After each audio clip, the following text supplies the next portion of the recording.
Get your tickets now for the 23rd annual edition of the OUTshine LGBTQ Plus Film Festival happening April 23rd to May 2nd. Don't miss our incredible grand opening drive-in event followed by 10 days of non-stop films from here and all around the world that you can watch at home. Watch trailers and get your tickets at OUTshineFilm.com now. Welcome, everyone, to a fabulous Q&A for the 23rd annual Miami edition. Let me do it again. Welcome, everyone, to the 23rd annual Miami edition of the OUTshine Film Festival. Another great Q&A with the filmmakers. We just saw a wonderful short. We're going to talk about that in 2 seconds. I want to thank Gilead and Miami-Dade County, our presenting sponsors, for their support. We're going to welcome into the room from the movie Self-Tape, or the short, as I might want to say, Self-Tape, we have Daniel Armando, who is the writer, director, and editor, and actor in the film, who played kind of a role almost very similar, and the terrific acting by, I'm sure, his good friend Almiro. Welcome into the room, everybody. How you guys doing? Good. How are you? I'm doing great, thanks. It looks like you guys had a lot of fun making this movie. we did. So let's start with Daniel. Well, Daniel, let's start. Where did the idea come from? Well, it actually began during the whole quarantine situation, like the first couple weeks of it, back in March of 2020. And my producing partners and I, we were thinking about what can we do creatively to keep things going, to not kind of stifle ourselves as artists. So we thought about doing these little short films and literally shooting them while in quarantine with only the resources that we have. And of course, because you're in quarantine, you can't use any, at that time, you couldn't use any like other help or like a DP, a director of photography, or, lighting crew, or even actors really. So we kind of came up with the short that I brought in my friend Almiro, who I've worked with before in other films and in other projects. And we were like, hey, let's kind of do this. And I kind of sent over the script about this catfishing situation with another actor. And we shot it. And literally it was just me and my little phone camera and my laptop. And it was out in Canada shooting it. And we were just kind of going back and forth, getting the footage. And after that, we just kind of put it together and we got this. Catfishing. I love that word. Yeah, it doesn't get more catfish than this short, does it? No. So let me ask you a question. You used these Trump sound bites, which were handpicked.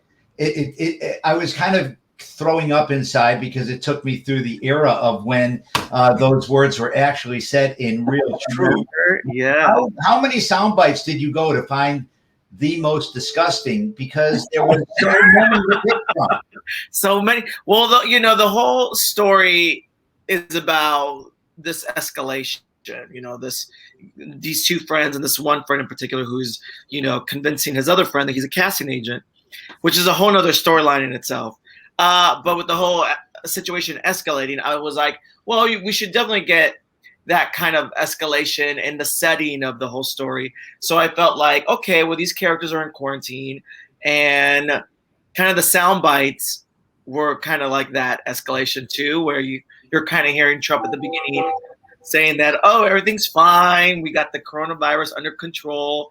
And it's kind of mirroring what his real life situation is, which is he's got this under control, but it's actually escalating and becoming bigger and bigger. Well, when you say in the kind of beginning, this whole thing is so effing stupid, and I probably could say the word, but I don't use that kind of language. When you say that, you really set the stage for the tone of what we were going into back then. Everyone was in isolation. Everyone was home alone. You couldn't hook up. You couldn't meet people, go to parties. It was a new universe. So here you're sitting alone in your bed, and you come up with this idea, and then you got a guy like Al. Al's at home. His show was just canceled, right? And he's feeling dejected. He wants to be a big actor. And I'm kind of curious what you drew on to bring in that despair, that desperation, if you will, of wanting to be an actor and doing whatever it takes? Where did you pull all that from? Or was it a real life experience?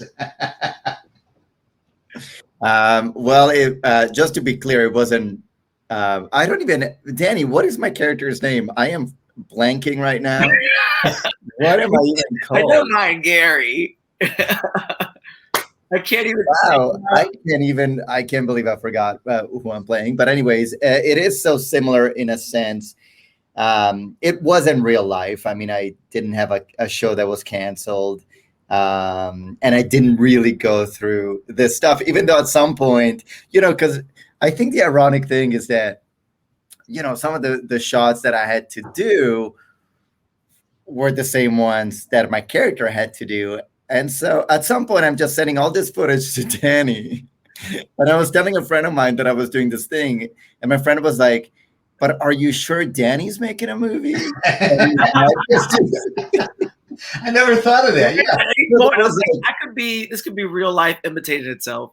Totally. So I was like, wait a second. I was like, are we making a movie or am I just doing these things and sending them to Danny? And so a lot of it was life, and art was kind of imitating itself, even though Danny, it turns out, did turn them into a movie. Thank God. So it was not his original intention, just so you know. Right. But at some point, he's like, the film festival made it legit. That okay, really, it's not just for my personal use. Yeah, got you off the hook, right? I have to remember this. I'm going to use it. For sure. But I mean, I think it was, like you said, the times we were going through were so real. And so in a way, we were acting, but it was so easy to just fall into what the character was going through. Because like you said, we were all actually going through that stuff. And even though, I didn't have a show that was canceled, but all of a sudden the film industry shut down, right? So there were no more auditions. There was I was supposed to go to a festival in LA for an award show. And, we had our tickets and a hotel and everything. And then that got canceled, so there were a lot of things in the industry that were getting canceled. And so that feeling of being, having no direction was real, and not being able to see anybody and not knowing if you were going to get another job, and the desperation of like, oh my God, there's just one job I really, really want it because there's nothing else going on. So that was kind of very, very true and real to how I felt, I think. Yeah, and Daniel, you made that come alive so well, and I think perfectly by putting in the Trump antidotes, by putting in the black and white and the crackling and the sound editing with a little bit of crackling behind the film. Yeah. With what made you use? And did you have a special camera? Did you do that in editing? Let me tell you, we literally did this with or at least my iPhone. Al had his iPhone, and then our computers. So we were like bare minimum, no sound equipment, no lighting equipment. I was in my apartment, which is this apartment, and Al was in his apartment. And I guess because the movie it's such a modern thing, we're using modern technology. We're living in modern times. So I felt like it would be kind of neat and kind of like a stylistic way to make it look like it's like an old timey film with the crackling of the sound and all that, while you're seeing us do this all in like with modern technology, with iPhones and laptops and stuff like that. Is that something that's done? So that's all part of the film editing and yeah, that was all editing and doing stuff in post-production.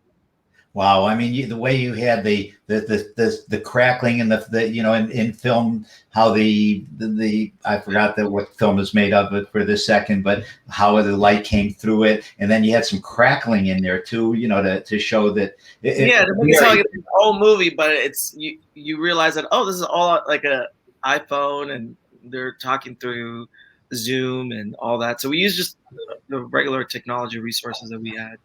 What made you use black and white? Did you feel like that represented the time? Because the current is a color, but that was certainly a black and white period, I think, in all our existence. Yeah, I was going back to that, like giving it an old timey feel and look with this very modern type story, a story that would only happen during these times. Because when you think about the quarantine, it's like, can you imagine if this was back then? Like, we didn't have cell phones or computers to communicate. So it is interesting to see how the quarantine has made us realize how much technology is so important.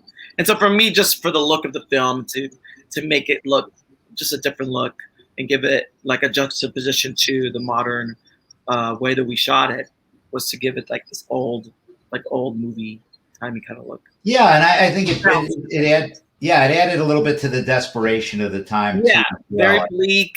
We're in bleak times.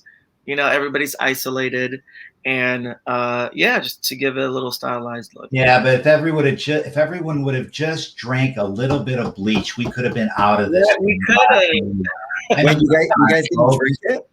Yeah, just a little bit. Oh, no, I had it. Yeah, you did it. Yeah, it helped everything. You look great. You look great. So I'm going in. I'm having a bleach cocktail as soon as we get off. Well, what's interesting is that both characters are set in New York, but Al is in Canada. So and I'm in New York, so it's like a time difference. Also, that like even like right now as we speak, there's a time difference. So that was a challenging thing to do it to work because he's working on a different time and I am, and yeah. Which was actually, and something that was super cool about the fact that I was, because Danny and I worked on a movie called Daddy's Boy that actually played at your film festival a few. Is that the music to cut me out? Is this like the Oscars? No, I apologize. I probably should have put a DMV on my phone, but I didn't. It's like, Al, you're talking too much. Joe will be able to edit that, but if not, big deal. Who cares? Oh no, whatever. It's fun. It's life. It's COVID. It's entertaining.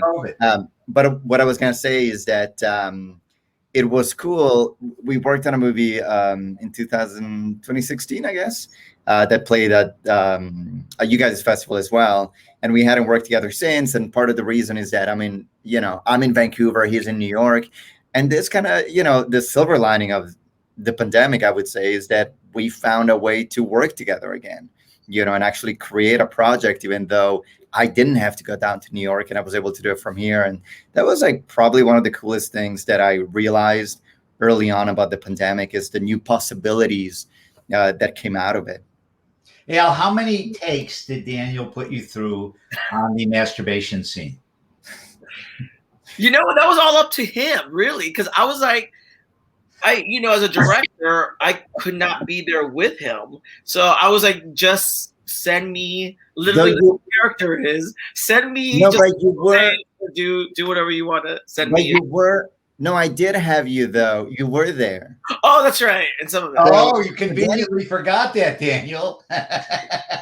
No, okay. On certain things, because I would set up the computer. Yeah. So I would be on the computer. Yeah, he would actually watch and direct me. Well, it's not the first time that Danny Armando has made me do a scene like that. It turns out in every movie, I have to do that. And I told him that this is the last time. Al, on a good note, I am doing a movie, and I actually thought about you for this film. And we'll talk after Daniel's done, Right, hey. The kinds of offers that I get after people see the Danny Armando, it's yeah. Hey, it's Daniel, when you wrote this movie, and then I'm going to ask Al how a similar question for you guys just to go right in. When you wrote this movie, in your mind, what were you thinking? And Al, when you read the script, what were you thinking? So is this well, if people get the reference, because there's a clear reference to what the story is, and I was inspired by if everybody watches the Drag Race, the RuPaul Drag Race, the Sherry Pie incident with the drag queen, who I was reading the article about it, and I've read articles on it and have seen the news stories on it, the video stuff on it, and I thought that was so creative. So I mean, obviously it's a horrible thing that happened for these actors, but I thought it was a very interesting thing that I felt like, okay, I can kind of go off of this and kind of recreate that kind of situation of how this situation can happen, where a friend can, pretend to be somebody else and convince other people, like an actor, to do these things. And if not, there'll be a lot more people doing it after they watch Right? it, right? Hopefully not. Hopefully not. Exactly. That was the goal of the movie. Al? Get more people. So what did I think when I read the script? That's a really good question. I'm trying to think back on when I had it. It's kind of funny. As much as I always get uncomfortable when I'm watching what I did, but when I get a script, and even if there's anything, like the scenes that he wrote in, I don't get too worried.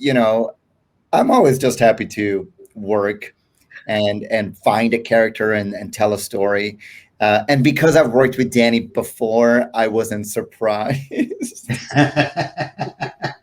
I mean, I was like, yeah, it's to be expected. He's my go-to guy for these situations. Yeah, and I was like, yeah, of course, that's what I'm gonna have to do. Well, I did because in the previous film that we worked on, it was black and white, and he had to do similar situations like masturbating and stuff. So when I sent him this, I was kind of like, look, you really don't have to do it, but I thought of you. Hey, Al, do you worry about being typecast? Only by Danny Armando. Well, you know what I did tell him? I said, look, because I have to be in this too. I'm not like, I used to act, but now I like to be behind the cameras. I was like, look, I have to be in this too. So if you want, we can switch, and I could be the character masturbating nonstop, and you could play the director. But he was like, oh, no, but I'm fine with it. Hey, I was willing to go there. That was so magnanimous of you, really. Yeah. I think people should watch this interview, and it's a drinking game. And every time somebody says masturbating, they need to drink. We're going to use this Q&A for the drinking game, actually. I don't think in any interview that word has been used. You haven't done interviews with me, okay? It's critical of most of my films. So, on a side note, so everybody knows, I do a lot of Q&As, and I will tell you guys that I ask at the end of a Q&A, which I'll probably ask you guys now, so what's next for you? And I always kind of forget, and I feel bad because I almost invariably, I don't care how big the actor or actress is, or director, producer, they're going, well, I'm not really doing anything. We don't have anything, nothing going on. I'm home. And I feel so crappy when I say that. So it's not just you guys. It's like the industry really, nobody was doing anything for a long time. So Al, let's ask, do you have anything on the horizon? Well, oddly enough, as much as the pandemic was a downer, I've been, since doing this movie last year, I've actually been pretty busy. I did a movie in December. It's an action movie, actually, that's going to come out, I think, in September with Scott Eastwood and Mel Gibson and Tyrese Gibson, and that's called Dangerous. And it's going to come out in September. And I just wrapped on 2 movie of the weeks, actually, which were romantic comedies. So I did those, and that's it for now. And now I just wrapped those, and now I'm back to auditioning. Is Mel Gibson playing another gay character? Another gay character? Well, I can't give anything away, so you'll have to find out. What's the name of the movie again? Tell us. Dangerous. Okay, good. We'll be on the lookout for it. And Daniel? Yeah. Well, actually, I had shot a film in October of 2019, and right when the pandemic happened, everything was on hold because we were doing post-production on it. So now we're getting out of post-production, and it's called A Boy Like That. It's a take on the Lolita storyline. So it's like my gay version of Lolita. And so that should be coming out soon this year. Here TV is going to be distributing it. And who knows? It may screen here again, or it may, like our last film. So that's your work. We love your work, Daniel, and we really appreciate you giving us the opportunity to show your short. I enjoyed it a lot. You go into every short and you look at it and go, okay, short is short. And I personally love shorts, and I really liked your short. It was a lot of fun. And we always have fun going there. So we were very like, oh, we don't get to go to Miami. No excuse to go to Miami, even though everybody's going there. So. Well, we're going to a drive-in. Come to our drive-in. It's going to be a great night tomorrow night. All right, guys. Well, thank you so much for giving us your film again, everybody. Remember, a lot more movies to come. We've just begun, and you can watch them at home, at your leisure, for many days, even after the festival ends. It's the OUTshine Film Festival, and have a great day, everybody. Thank you, guys. Awesome. Thank you. Thank you for having us.